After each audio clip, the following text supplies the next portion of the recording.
Okay, so hi there everyone, and this is Krissy from indestars by Krissy.com. And yeah, this is going to be the part 2 video on my uh Astrology 2022 um for the collective, and for everyone here in the Philippines as well. So if you haven't seen that video, I suggest that you go ahead and watch the part 1 of Astrology 2022. I link it down below this video, yung information. But anyway, so maraming mga aspects throughout the year. So I'll just focus on the major ones. So um in the previous video, pinag-usapan na natin yung ano yung mga certain alignments, and right now in this video, I'll dig deep for more information regarding sa major aspects. And I'll go over here. Nakikita nyo may chart tayo dito sa side na to. Um, regarding Taurus, because I really feel that this is going to be the main focus energy ng buong taon, si Taurus and Scorpio axis. So, kaya pinili ko yung chart ng May to show you guys, even though na alam mo yun, meron tayong chart every month, and sa May kasi, no, maraming tayong mga factors na we should be taking it into consideration. Like, for example, makikita nyo dyan na meron tayong stellium going on with Taurus energy, and alam mo yun, yung sun is going to make a conjunction with the North Node, and kasama dito sa conjunction na to si Uranus, and Uranus is a very shocking element, and whatever happens to Uranus, laging may big breakthrough na nangyayari sa atin, like, lalo na dito sa Pilipinas, no? Because technically the Taurus represent the Earth. So alam mo yun, kung ano man yung mga discoveries na pwedeng mangyari, it can create some form of impact sa buong mundo or sa land itself. So we'll talk about that in a short while, and I also want to emphasize the fact na meron tayong activation ng the sign of Aries. So Jupiter is going to enter the sign of Aries, so I'm pretty excited about that because that is going to be my Jupiter return. And yeah, uh anyways, pero yun nga, like I mentioned in the previous video, meron tayong issue going on with this Neptune. So, akala natin tapos na si Neptune, no? But actually, no. Uh, Neptune is going to be one of the major players for the year of 2022. And as we enter the mid-month of the year, actually effective siya throughout the year. Alam mo yun, sa first few months of the year, Neptune is going to have that conjunction kay Jupiter, which is a very benefic planet. And in most cases, we all think na Jupiter and Neptune together brings in a lot of very dreamy aspects, a lot of good things, and they can actually bring a lot of goodness into us. It's just that alam mo yun, it can make a lot of people be very dreamy to the point na sobrang ilusyonada, elusive, unrealistic, and stuff like that. And also, during this time na itong chart na ito, Jupiter moves into the sign of Aries, pero it actually creates a conjunction to Mars. So, if you guys are bothered, bakit ako tingnan dito? Kasi nandito yung laptop ko, where I'm actually taking a look at the charts right now. So, ayun. So, this can be, ito yung siguro yung mga period of time, no, na ang daming pwedeng mangyari sa buong mundo. 2022 is actually a year wherein we are going to be experiencing a lot of mga kakaibang discoveries and breakthroughs na pwede nating ma-experience as a whole. By the way, if you notice, kakatapos ko lang sa taping, no? So, naka-makeup ako, which is very, very rare. Hindi ako nagme-makeup, nakakatamad. So, naisip ko mag-video na lang ako. Para hindi sayang bago ako mag-remove ng makeup and maghilamos for the day. But anyways, moving on. So, Scorpio and Taurus axis is going to be the major player for the year of 2022 because dito rin mangyayari yung mga eclipses natin throughout the year. It's all going to be in the sign of Scorpio and going to be in the sign of Taurus as well. And hindi lang yon, you know. Usually kasi every year naman tayong may mga eclipses. So that is a normal thing. It's just that hindi kasi lagi nangyayari yung mga activations na ito. Like for example, we have this Uranus going to make a conjunction to Rahu, which is the North Node. So, and North Node really creates things and creates some form of breakthroughs and beginnings. So, whatever is the manifestation of Taurus in our charts, it's going to be very visible for us as a whole in a very collective level. So it can bring us something. It can create something in our life positively and negatively all at the same time. It will really depend on your own chart and your own horoscope and your own birth chart. So it's going to be different for everyone. But as a collective, you know, since Taurus is a very grounding energy siya, you know. Taurus deals with our stability in life. It talks about the earth. It talks about safety and security. It talks about money all at the same time. Ruled siya ni Venus. So, we can actually, you know, dito pa lang, pwede na natin masabi na there could be a female figure um, that could rise in power or some may prominent role sila na maidadala sa atin sa Pilipinas. So, hindi ako fan ng politics. In fact, I don't really watch TV or news very much. Hindi ako masyado updated. But I am aware sa mga political things going on sa social media. I don't really participate in all of those kinds of things. So, binabasa ko lang itong chart natin. And I'm also not taking a look on the charts of the candidates. So, just so you know. But, regardless kung sino yung mananalo sa presidential seat, I really feel na kung sino man yon or regardless kung sino, merong isang babae na political figure na pwede magkaroon ng prominent role sa atin as a whole. And it might have something to do with dark secrets and it might have something to do with money as a whole. I don't know. Hindi ako updated dyan. So, I don't know. And also, the reason for that is because of the Taurus and Venusian energy. Not to mention, na ang South Node natin is also Scorpio. And Scorpio is actually a female sign. So, it's another, you know, regardless of these, kung alin man dyan, parang babae, you know. So, I'm not going to, hindi ko sinasabi na babae yung mananalo sa ano, whatever. It could be a lalaki pero may link pa rin sa babaeng figure na may power or something. I don't know. I just kind of feel that there's something going on right there. But anyways, at a very overall collective level and a worldwide scale, I really feel na security is going to be a big deal and how we handle money is going to be very, very important. Dito pumapasok yung idea kung bakit ko sinasabi na hindi magandang mag-take ng risk itong taon. At the very least, not at the very first few parts of the year of 2022. You'll never know. You'll never know. I think hindi ko siya ma-explain in a very thorough level on this video kasi iba pa rin yung feeling pag inaaral mo mismo yung eclipse chart, yung new moon chart, full moon chart. Pero if you are going to judge everything in a yearly kind of scale, there's a lot of aspects that can actually come into play. But overall, first let's talk about Uranus. Now, Uranus is something to do with technology. It's something to do with natural disasters.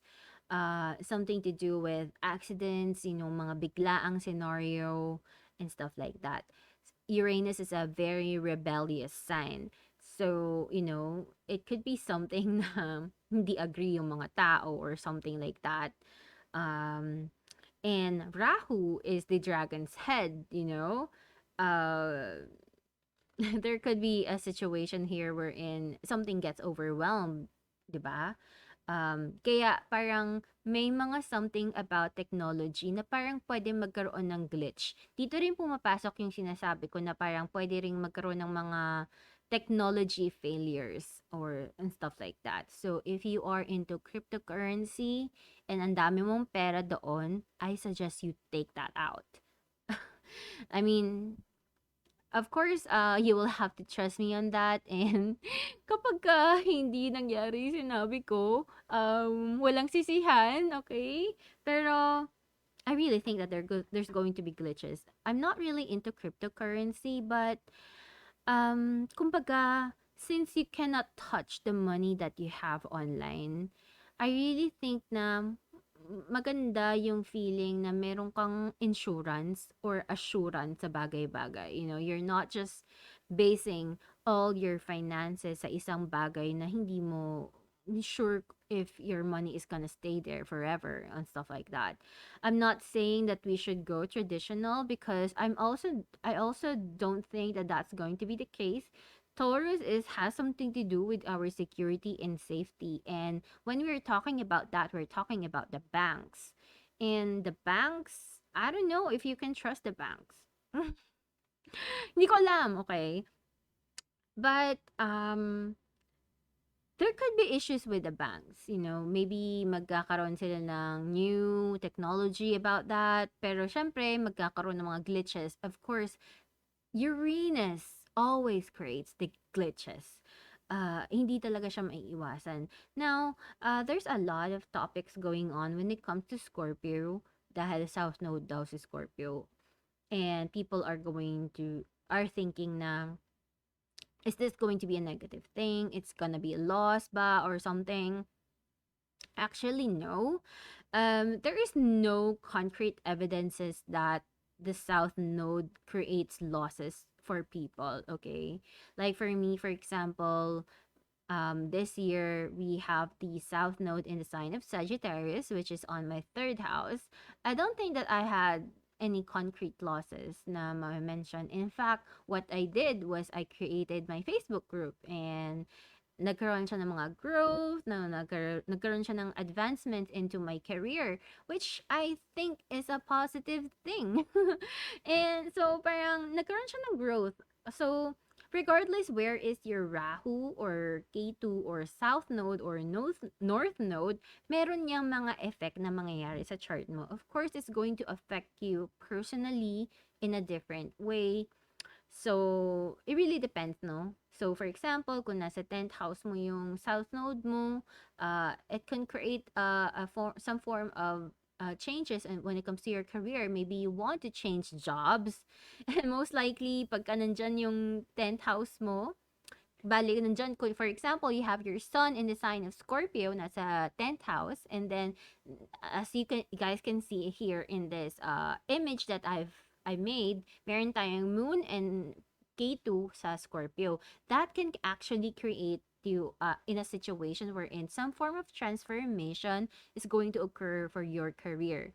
Maybe magpapalit ka ng work or aalis ka ng trabaho, lilipat ka sa iba, or you want to create something. You want to change how other people are going to see you. Something to do with your reputation might change as well. All of those kinds of things can actually come into consideration. Since Scorpio is actually a fixed sign, so it does not really what is theirs is theirs. They do not like it when people take things away. So they like taking stuff, and stuff like that. So there could be an issue, an element about people taking money. So may mga issues na ganyan na pwedeng lalabas. And Scorpio actually rules the 8th house. So that can create some form of situations when it comes to money talaga, no? Money talaga is going to be money, possessions, and a lot of psychological things can come into play. Uh, I would say no na parang something to do with the food is going to be ideal, something to do with beauty all at the same time. Yung pinaka number one concern ko dito talaga is when people lose their head um with various things. Like pwede din kasi tong situation na nagkakaroon ng mga panic ang mga tao eh. Parang merong something na some form of change can actually occur into the world, and people will parang naguunahan sila over that. I don't know what. Um parang I'm hoping this is not the case, pero pwede siyang mga panic buying or something like that, something to do with our security. This can also be a situation wherein, because of the natural disasters that can come, this can be a form of situation. Yun nga na parang magkakaroon ng mga lindol, mga lightning, thunders, because I did say na there is a huge chance na magkakaroon tayo ng major floods, major rains and stuff like that.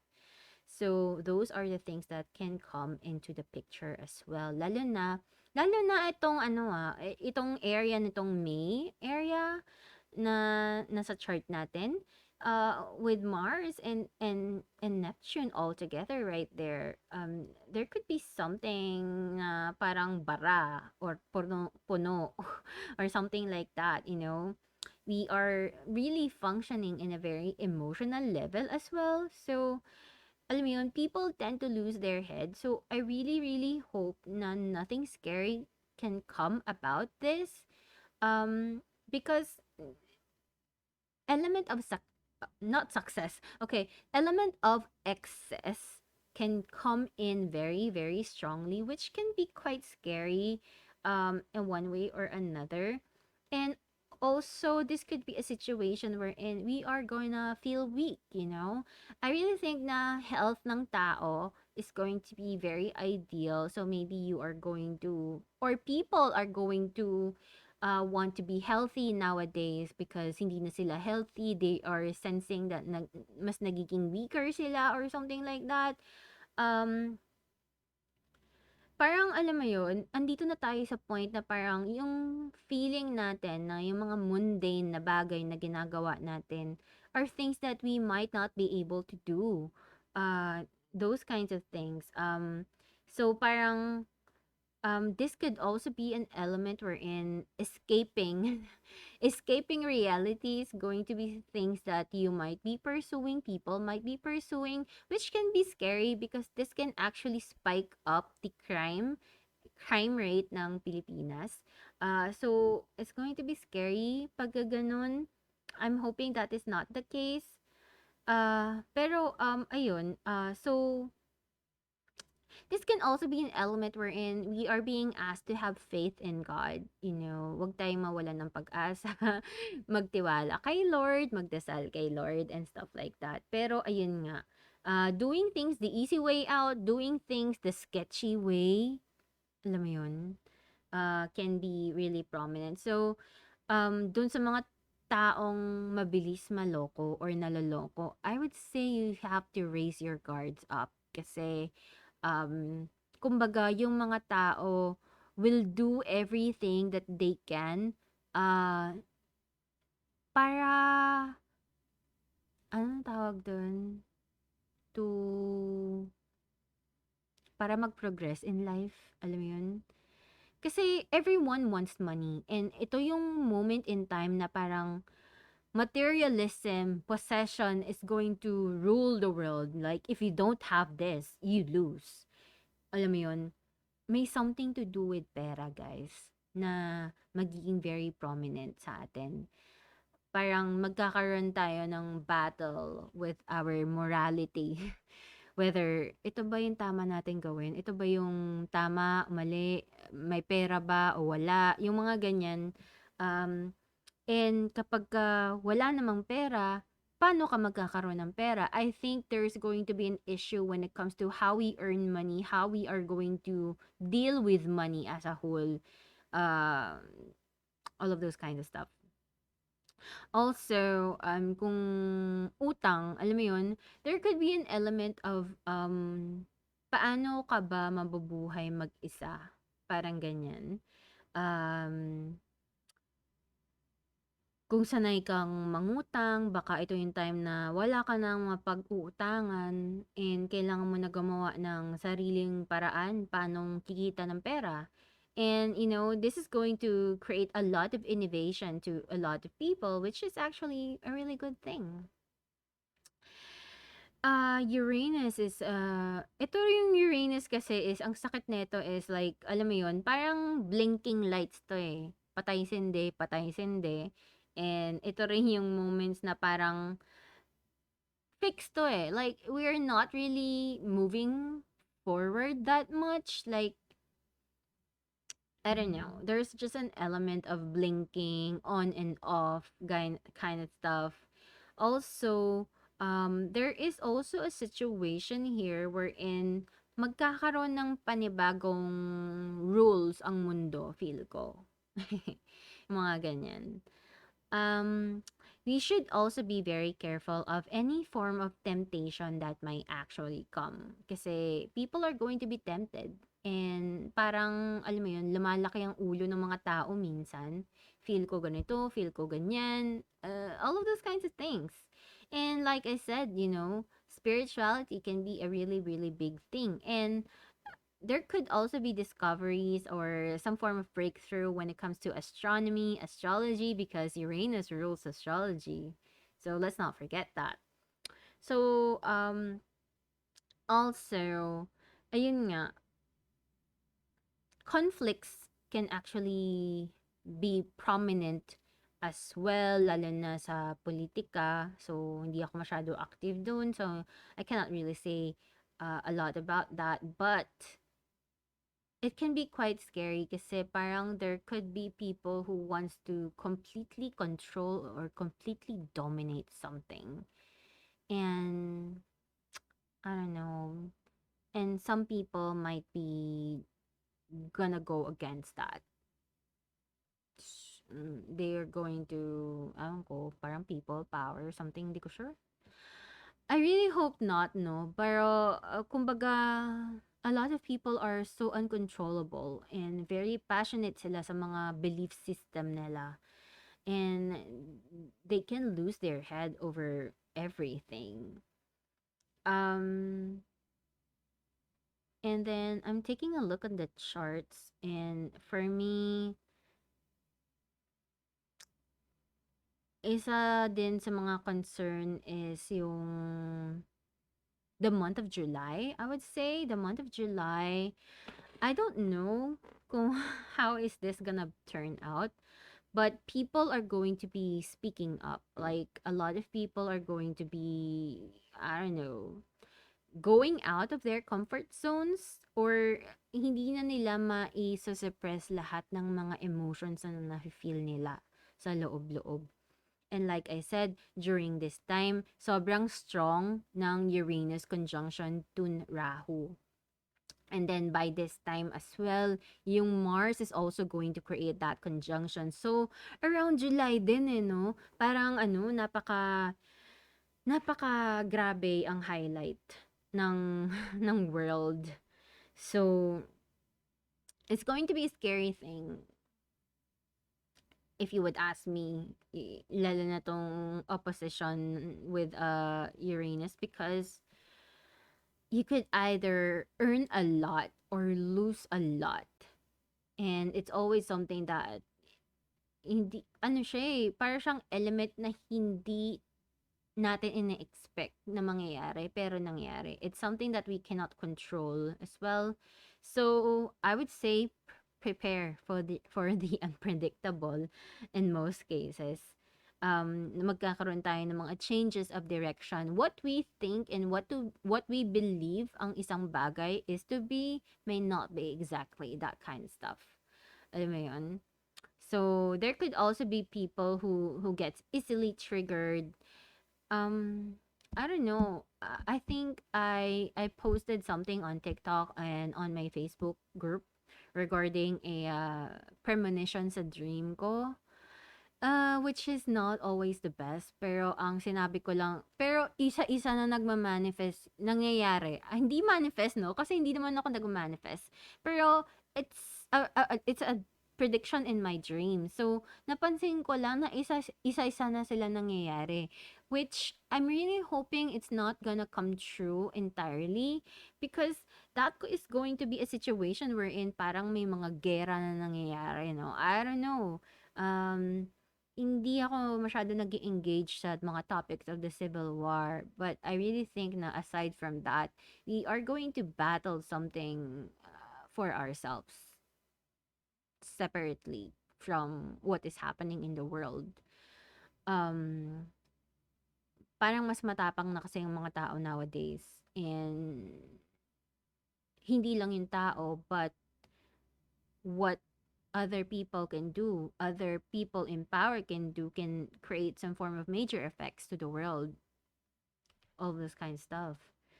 Um, so, sobrang dami nating mga elements of Aries. So, being very reactive, very palaban, could be something into the situation. And marami rin kasing mga um, people in power are going to try to change the system for whatever reason. Meron silang mga babaguhin kung sino man yung ang mapupunta sa posisyon, I feel.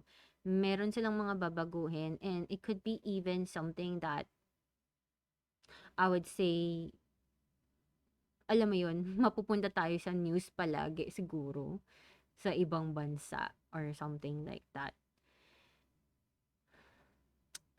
I don't know. But, yeah. Our, um, the country is going to be very, very Martian in some form of way, I would say. Okay, so, ano pa ba yung mga major aspects ng taon? Let me go ahead and take a look. Pero yun nga eh, puro activation ng Taurus, no? So, something to do with security. Something to do about renewal over something. But I really feel that something to do with the natural, alam mo yun? Something to do with the nature or the natural stuff is going to come and going to rise up or something like that. All of those kinds of things. And yun nga, sobrang daming ideas can come into the surface. Sometimes, hindi mo na kailangan i-trigger ang bagay-bagay eh. Yung situations just suddenly occur and happen for you. All of those kinds of things can come into play. So, yeah, the entire year is going to be at the clutches of Uranus. So, yun. Changes is going to be ideal and there's going to be healing, you know. Eventually, we will have to really know and learn how to talk to people, how to negotiate properly to people. And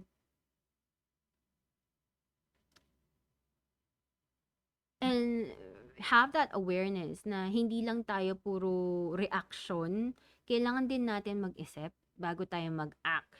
You know, those kinds of things is going to be ideal. Also, kapag meron kang habit of not trying to double check things, lalo na pagka umaalis ka ng bahay or nasa room ka or something, try to double check things first and make sure na you don't trigger any form of accidents kasi Uranus can trigger like that. Back in the days in ancient times, whenever Uranus is actually being triggered, they actually see it as a bad omen. Of course, nowadays we do not see Uranus as a bad omen, okay? And another tip for you guys, if you want to remedy Uranus, actually work on spirituality, Hindi ko kayo ine-engage to be spiritual and all those kinds of things. But actually watching a lot of videos on spirituality, on astrology, uh, doing a lot of prayer work, mga rituals and stuff like that, doing a lot of manifestation are all Uranus themes. And I feel na parang, alam mo yun, by doing all of those Uranus themes na you can actually lessen this factor na mga sudden things that you cannot control, having a form of lack of awareness. I really feel na this can actually get us um, something about parang, parang magic, alam mo yun? Making something out of nothing, creating something that you cannot touch, but it's there. And I posted this on my Facebook din, parang meron na tayong mga updates ngayon overseas na parang meron na tayong um, parang brain detector ba yun? Or may something about brain na nade-detect na daw na just by looking at your computer, you'll be able to type or do stuff. So there's a lot of going of heightened things that's going to occur on the technology, and marami ng tao ang mag-engage sa technology nowadays, and I really feel that as we end the year, we are going to transition talaga from the old to the new. So mas nagiging factor na rin yung labanan from the old and traditional ways to um the modernized way. How are we going to make this work? How are we going to make this in such a way na parang, alam mo yun, kasi we are now moving forward to the future, okay? So, I've been saying this since 2019. We cannot go back to the past. And I'm not talking about your love lives and relationships, but how we live life. Yung economy natin, how we are as a whole, there are just things that we cannot go back anymore. And, yung mga AI na yan, that can come into the surface of things, a lot of improvement is gonna go on. Magkakaroon na tayo ng new normal. And what is normal to us right now might not be normal in the future anymore. Also, there could be trust issues that can come into play as well in most cases. There could be a situation here na parang meron tayong something that is low. Hindi tayo very open to starting something new. And then, ang mangyayari is we are going to be forced by some form of reality check, or parang forced by the universe to change something kasi ayaw nating baguhin. So I always tell this to people, it's better that you trigger the change yourself rather than have the universe changing it for you, because once the universe does the change, you cannot control it anymore. So overall, that is just my additional stuff when it comes to this energy. Sobrang daming aspect, guys, when it comes to Aries and Taurus and Scorpio. Sila yung mga deal breaker if you would ask me. And ang daming pagbabago ang pwedeng mangyari. And if you feel that your life has been stagnant, hindi na siya magiging stagnant, guys. And also, the things that you never thought existed is going to exist this time around. So, I also kind of feel na, yung spiritual world natin, for those of you guys who are into spirituality and astrology, they will play a prominent role as we move forward in life. It's either this year or this coming year or around 2023. Lalo na paglipat ni Pluto sa Aquarius, sobrang lipat na talaga to. Alam mo yun, we are now into the new cycle of the world, kumbaga, as we end the year. And yeah, I really think that's gonna be happening. Something is going to happen to the internet, sa technology natin. There are just things that will never be the same anymore. But at the same time, there will be things that we can start, alam mo yun, a lot of revelations can really come. And sometimes it can happen in a very psychic way, and maybe Meron din kasi sa tayong aspects, no? Meron din tayong stars of fortune telling that is being prominent here. Um, Merong kasama si Uranus called Urania, and this is actually the star of looking into the stars and predicting the future just by looking. Very talented. So, maybe it's me. No, joke lang. Pero ano, merong mga ganong elements na nalalabas uh, sa surface of things, you know. So, very exciting if you'd ask me. But at the same time, ang scary lang here is that a lot of exciting things can also bring in a lot of scary aspects of things. Um, and actually, I don't think that I mentioned so much nice things. Ang dami kong sinabi na hindi okay. Pero basically, this is going to be a period of change. A lot of change is going to come, even changes with our alliances and relationships with people and even with the government, you know, how we see them might actually change. Um, yeah, trust issues is going to come into the place. Also, whether we work with someone or we do not work with them could be into the place. Dahil pera is going to be involved, hindi natin maiiwasan yung topic ng government and banking and stuff like that. So, I don't know. I just kind of feel that people should do things the safe way. And kung isa lang yung bangko mo, try to put money on different banks. Just as just a suggestion. Kasi you'll never know which bank is going to, you know, have some form of glitch or problems and baka hindi mo na ma-withdraw yung pera mo and then paano na, 'di ba? Kasi I don't know. This is just an assumption. Overall, lalo na pag dumagawa tayo ng mga yearly readings, so sobrang daming aspect, it can get overwhelming. So, ayun. Also, again, food is going to be a huge factor. Our health is going to be a huge factor. Meron tayong mga changes na need gawin is going to be a factor. The good thing here is that maybe those who are disabled might find a way to be able to walk again, to move around again. And ito yung bagay na ginagawa na siya technology-wise ng mga tao around the world. But I just kind of feel na, you know, na parang something in the internet comes in very, very strongly for us. Also, Jupiter is going to be creating some form of expansion and stuff like that. Papunta siya sa Aries, pero babalik kasi siya sa Pisces. So, um, this can actually create a huge form of manifestation for everyone in one shape or form. Um, it's like it's also aspecting Capricorn actually. So there is also a chance na we can actually manifest our biggest wish and biggest dreams to come into reality. So, yun yung pinaka gusto ko sa lahat. Yun talaga. There's a lot of negative things that we can actually see in that.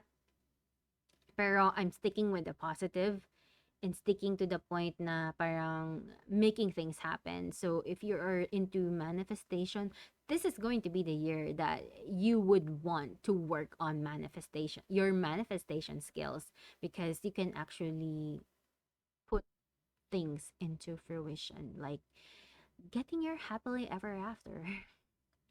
Anyways, guys, thank you for watching and tuning in with me. So far, yun lang yung gusto kong sabihin sa taon na ito. Nag-focus lang talaga ako sa mga lunar nodes. And yeah, nakafocus ako more on Taurus. Pero Scorpio is about transformation and yung mga darker side kasi yan is. Scorpio is a very darker energy. So, something to do with the sex, yung mga criminals and killings and stuff like that can come into the surface as well. So I'll probably make a separate video on that maybe in the future. But anyways, that's it for this video. Um yeah, Thank you guys for watching and tuning in with me. And if you do want to book a reading with me, I do a natal chart reading, solar chart, and different kinds of readings and divinations and intuitive readings as well. Or if you are interested with my oils and charms and stuff like that, you can go to my website. All descriptions, information that you need to know will be down below the description of this video. And I'll see you guys on the next one. Bye.